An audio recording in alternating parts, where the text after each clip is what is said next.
Today's show is brought to you by Woodward, PA. For 55 years, Woodward has been one of the largest overnight camps in the world. They say over 200,000 kids have had the summer of a lifetime at Woodward, PA. Woodward, PA is an overnight summer camp for ages 7 to 17, 9 weeks to choose from. Programs include skateboarding, mountain bikes, scooters, BMX freestyle, and race parkour, roller skate, and creative arts.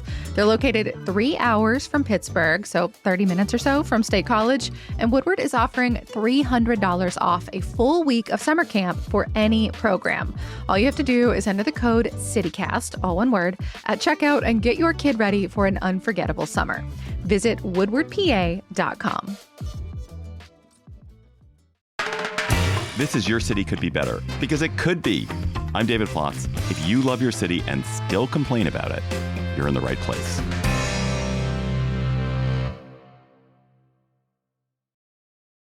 It is the semiquincentennial this weekend, and if there is anything that America's founding fathers agreed on, it was the importance of trivia. The Minutemen, of course, were so named because you had to be able to list 23 towns in Massachusetts in a minute in order to join. The Bill of Rights logjam at the Constitutional Convention was broken when Alexander Hamilton beat James Madison in a game of Founders Feud. And here at Your City Could Be Better, we are going to celebrate the 4th of July in the same spirit with a friendly, or maybe unfriendly, trivia competition between me and our celebrity guest. And our celebrity guest honestly daunts me. I'm terrified of her. Alexandra Petri is not only one of the funniest columnists in America, as she proves regularly in The Atlantic, but she's also the author of a book of fake U.S. history, Alexandra Petri's U.S. History, Important American Documents I Made Up, which I have on the shelf behind me. I was just trying to find it before Alexandra came on so I could have a cheat sheet. Hello, Alexandra. Welcome to Your City Could Be Better. Oh, thanks for having me. So we're going to face off in a game moderated by one of America's top trivia entrepreneurs, who is also the host of CityCast Twin Cities, Sean McPherson. Sean is the co-founder of Trivia Mafia, the Midwest's largest trivia business, whatever that means. Hello. Hello, Sean. What does that mean? I love the intro that adds whatever that. Alexander wrote a book. You didn't say whatever that means. Yeah, whatever that is. Pages bound, I guess, together. No. Yeah, but it takes a little more explaining. 19 years ago, I started a trivia night with my friend Chuck, and has grown into this big business. We have over 250 trivia nights a week with a staff of people who write questions, but also a staff of people who go out and read these questions at bars. And it's been a spectacular part of my life. I'm now hands off and focused on CityCast Twin Cities, but I'm so proud of what I've done with Trivia Mafia, and I'm glad I get to run some trivia for y'all. Oh, man. I'm like, oh, no, these are going to be real facts. I'm used to fake facts. So yeah, there'll be some facts, there'll be some fun, and it's all loosely related to America in celebration of the 4th of July. And I have 4 rounds of trivia prepared for David and Alexandra today. And here are the categories. The first category is the Declaration of Independence. Categories 2 and 3 are CityCast road trips. So that means the answers are going to be cities that CityCast is active in today, which means that David probably has a profound advantage in those particular categories. And then the final round is Great Americans Who Share a Name. So those are the 4 rounds we're doing. And we're going to be using the Your Name is Your Buzzer method. So when you know the answer, say Alexandra when you're ready to answer, or David, say David when you're ready to answer. Say your name, and then I'll call on you to share the answer. If you get the answer correct, you get a point. There is not an opportunity to steal. So if the person gets it wrong, I'll just share the answer, or the other person can share the answer for pride, but there's no points. And the winner is going to be determined not by who got more questions correct, but who won more rounds.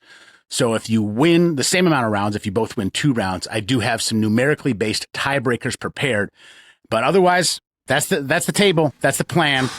David and Alexandra, are you ready for the Declaration of Independence? Yeah. Before we start, I learned the most amazing fact. Can I start with one trivia question? Because if I don't share this trivia question, it'll sit in my head and I won't be able to think. So I learned there is one and only one American president who did not speak English as his native language. Do you know who it is? Yeah, Martin Van Buren. Yeah. The one, the only, old Kinderhook. Yeah. I just learned this yesterday. And he spoke Dutch, right? That's what he grew up speaking? Yeah. Oh, man, you guys are going to kill me. Well, If it's all Martin Van Buren questions, then I'm ready. But Round 5 is MVB. No, we are doing the Declaration of Independence. Here is question number 1. The first confirmed public readings of the Declaration of Independence took place on July 8th, 1776. The readings took place in Easton and Philadelphia, Pennsylvania, as well as a city that would serve as the capital of the United States for 53 days in 1784. Name that city. Alexandra, Alexandra, what is your guess? I'm going to say New York City. That has served as the capital, but I believe that predated Philadelphia, not postdated. So no points for that. The correct answer is Trenton, New Jersey. Trenton, New Jersey was the capital for 53 days. Here's question number 2 of the Declaration of Independence. A 47-page pamphlet released on January 10th of 1776 was instrumental in swaying public opinion toward favoring independence from Great Britain. The pamphlet was released anonymously, but is now attributed to what English-born founding father? Plotz. All right, David, we are ready. Because he's so good at pamphlets, I'm just going to say Tom Paine. That is correct. Yeah. You must say like as a personal friend. Good old Tom Paine. I've only ever heard of as Thomas Paine. Yeah, to me, he's Tom. Yeah. He was, I think, a notoriously unpleasant person.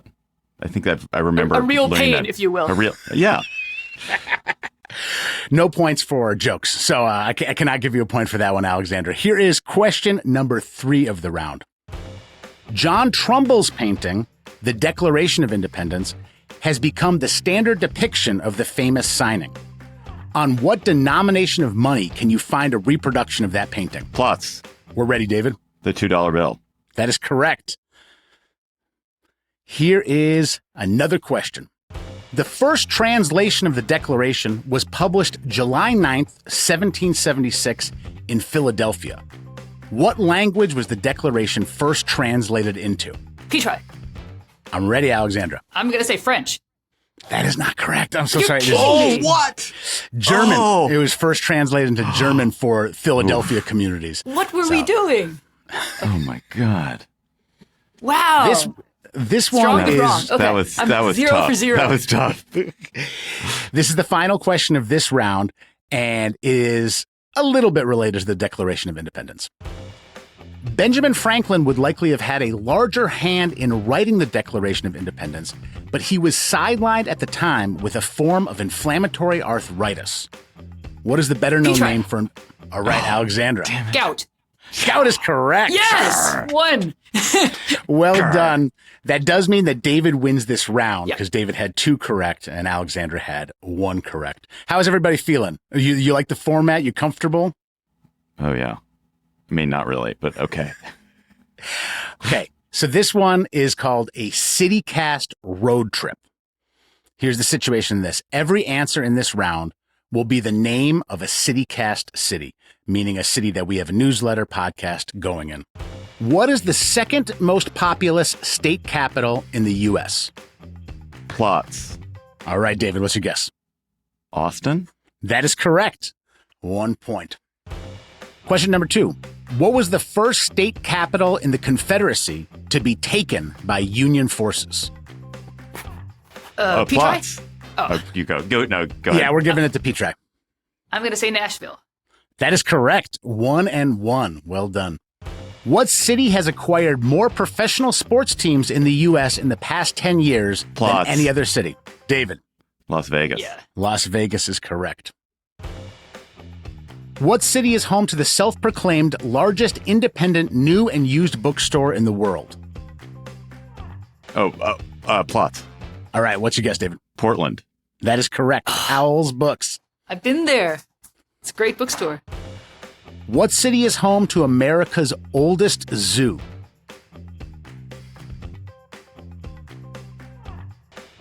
Petri, All right, what is your guess, Alexandra? I'm guessing Philadelphia. That is a good guess. Well done. 2 Is it points for right? Al. Yep, that's correct. Whoa! Yeah. I realize you shouldn't say that is a good guess after the correct answer. You should go, that is the Nice right try. answer. Here is the next question. What city in 1972 became the only city to decline the opportunity to host the Olympics after it was offered the Olympics? Oh. Alexandra. Salt Lake. No. I think it's Denver. I was going to guess Salt Lake then, but I think it's Denver. Yeah. That means that we have David taking this round as well with 3 correct answers to Alexandra's 2.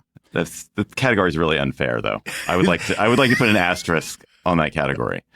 I understand. And the final category steps away from this, but we did want to celebrate all the great CityCast cities. So I'm going to announce the CityCast cities that remain on the board, Alexandra, before we go into this next round. Okay. Okay. So we have Madison. We have Minneapolis. We have Salt Lake City. We have Pittsburgh. We have DC. And I think I already said Seattle, but Seattle is also on the list.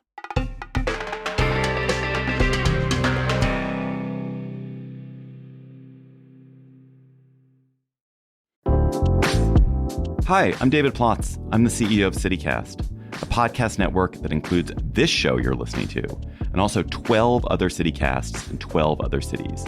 And each one knows their city as well as your local team knows yours. So isn't it time we connected them? Don't you want to know how they're tackling their bike lane problems and housing challenges and sidewalk dog poop crises? That's why I'm hosting a new podcast called Your City Could Be Better. Because it could be. Every week, I'll chat with a different host in our CityCast network about what their cities are doing right and wrong, the weird things they're trying, and the surprising successes, so that we can all learn how to make our cities a little bit better. Listen to Your City Could Be Better on YouTube or wherever you get your podcasts. Are y'all ready for a further CityCast road trip? Let's do it. What city is the northernmost major metropolitan area in the contiguous 48 states? Petri. All right, Alexander, what's your guess? Seattle. That is correct. Well done. Further north than Minneapolis. Well played. Oh. Question number 2. What city is home to the only natural waterfall on the Mississippi? Plotz. It's got to be the Twin Cities. That is correct. St. Anthony Falls. I think we might be the only CityCast city on the Mississippi, if I'm not mistaken. I'm trying to think of anything else that would come close. I think that's it. You guys are tied up. Question number 3. What city's most significant college sports rivalry is sometimes referred to as the Holy War? Oh, Petri. Petri, I'm ready. Well, now I'm doubting it, but I'm going to say Salt Lake again. That is correct. Salt Lake City is right. That is the University of Utah, which is non-religious, and BYU, which is... I was on the campus. I should have known this because I was on the campus of the University of Utah last year, and I was wondering why all the signs, any sign that had a Y on it, the Y was taped over, and I was like, why are all the Ys taped over? And it's because I guess that's the Y of BYU. Next question. What city hosted one of the most celebrated world fairs in history back in 1893? Petri? I'm ready, Alexandra. Chicago? That is correct. 3 for Alexandra. If you'd said in 2026, I would have been like, well, the Great American State Fair, obviously, in DC. But I was there yesterday. It was a ride. I'm going down tomorrow. I can't wait. It was not actually a ride because there were no rides, right? There was the Ferris wheel. It was a ride. What a great ride. They can't hold a candle to the Minnesota State Fair. I will say that much. Here is your next question in the CityCast road trip round. What city is within reasonable driving distance to 8 Frank Lloyd Wright buildings, which is the second most in a metro area behind only Chicago? All right, David. Madison. Madison is correct. He's creeping up, Alexandra. Yeah, 2 points to 3 points. You got the whole, You have Wisconsin roots, right? I do. I feel like the reasonable driving distance is doing a lot of lifting there, but I'll give it to you. Have you been? Are you from Milwaukee, Alexandra? Fond du Lac. When I was in Milwaukee, there was this place called the Burnham. What's it called? It's a block in sort of a nothing neighborhood of Milwaukee where Frank Lloyd Wright had designed these sort of kit houses. and they built like 4 of these kit houses on this block, and then they didn't build them anywhere else. And so it's this block that has 4 Frank Lloyd Wright houses on it, and they're just tiny little houses, and they're not really much of anything, but it's so cool to see. Oh, that's really cool. I've not been to those. I got to check them out. I think it's called the Burnham Block. The Burnham Block in Milwaukee. Here's your next question, folks. What city is sometimes called the Paris of Appalachia?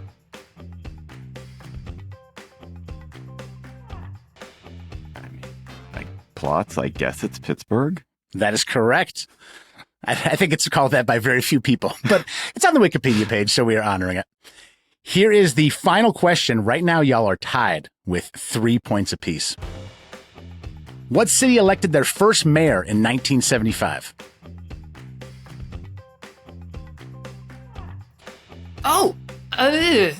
I'm probably wrong, but I'm going to say Petri, and then I'm going to say DC. That is correct. They did not have a mayor until 1975. Alexandra, you got one of the rounds that we favored David Plotz in because the city cast advantage. How do you feel right now? Oh, I'm a little bit relieved because I was worried I was just going to be completely swept. So I'm glad I'm not being completely swept. We have a competition on our hands because if we want to, I'd love to see Alexandra win this next round, and then we'll have a tiebreaker. But if David does win this final round, then the game is over. Nixon 5, baby.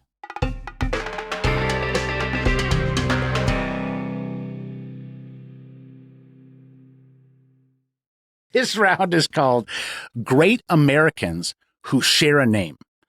So I'm going to describe 2 Americans who share the same first and last name, and you give me that name. Wow. This is by far the funnest round we have. Are you excited, Alexandra and David? Yes. Here's the first one. The 4th Vice President of the United States and the Leader of Parliament since 1968.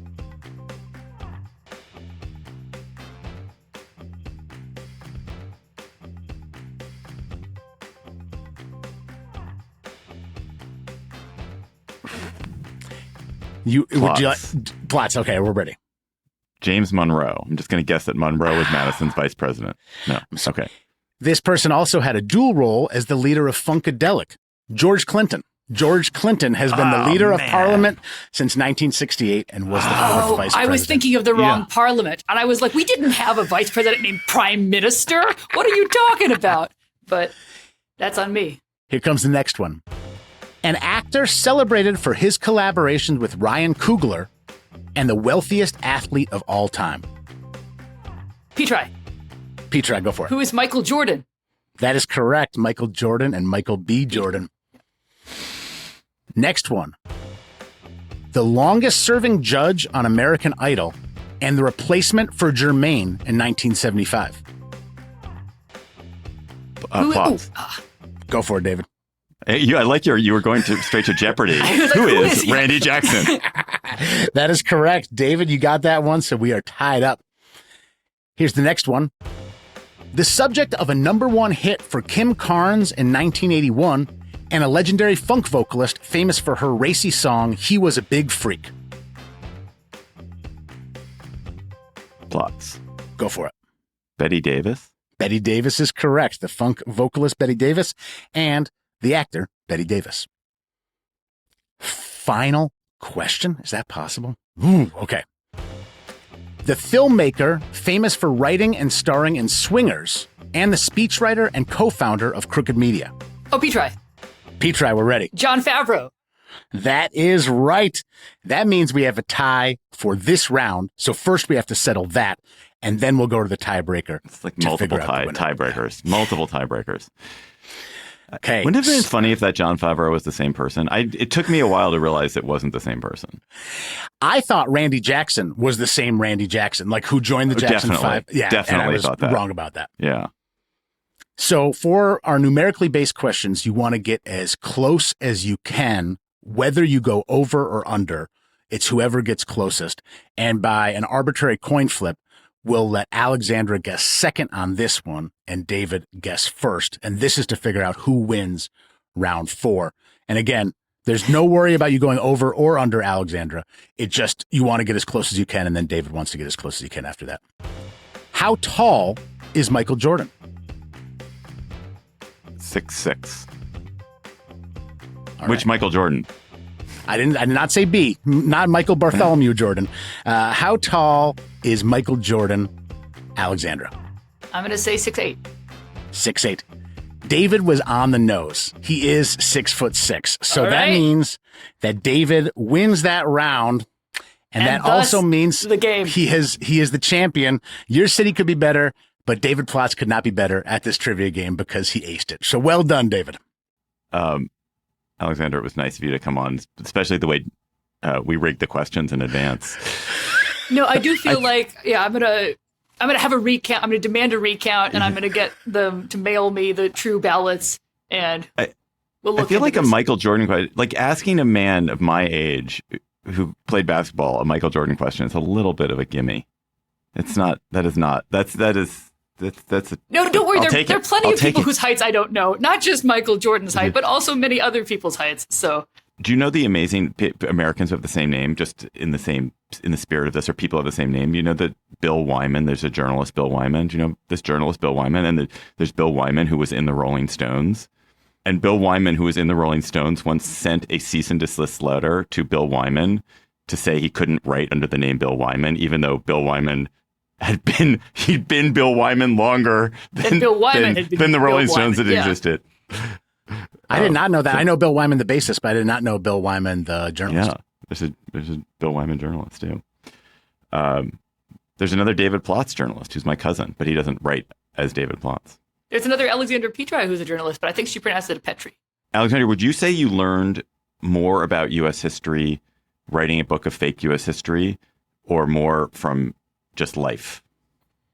I think probably more from just life, although doing the book did force me to read some of the texts that had been sort of like drifting in the back of my, like, they'd say, oh, The Jungle. And I'm like, well, I've never actually read The Jungle. And so it was fun to actually read like The Jungle or The Man Nobody Knows, which I feel like is having a big sort of coming back around in Texas in terms of what if Jesus were really butch? What if he were a carpenter who could hold you in his strong arms? And it's like, wow, ever since, like, for decades, people have been like, Jesus is insufficiently butch for me. So that's been, it was fun to actually go to the text and be like, yes, this is familiar to me. Which was the best American history text that you got to read that you didn't know?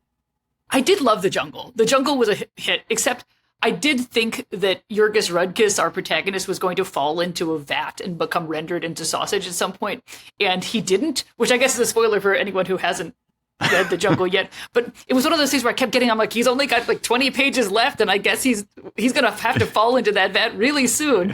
But it turned out that the author went another direction. Thank you, Alexandra Petri, for being so game and so historically minded. And you can read Alexandra in The Atlantic whenever you want, and it will bring you delight. And you can listen to Sean McPherson whenever you'd like on CityCast Twin Cities, where he is the host. That is all for today's episode of Your City Could Be Better. I'm your host, David Plotz. Our producers were Aria Bracci, Priyanka Tilve, and Sean McPherson, who, of course, was also our trivia master. Our music is by Carl Christensen. If you're enjoying the show, please tell your friends, rate the show, leave us a review wherever you get your podcasts. We'll be back next week with another conversation about how your city could be better.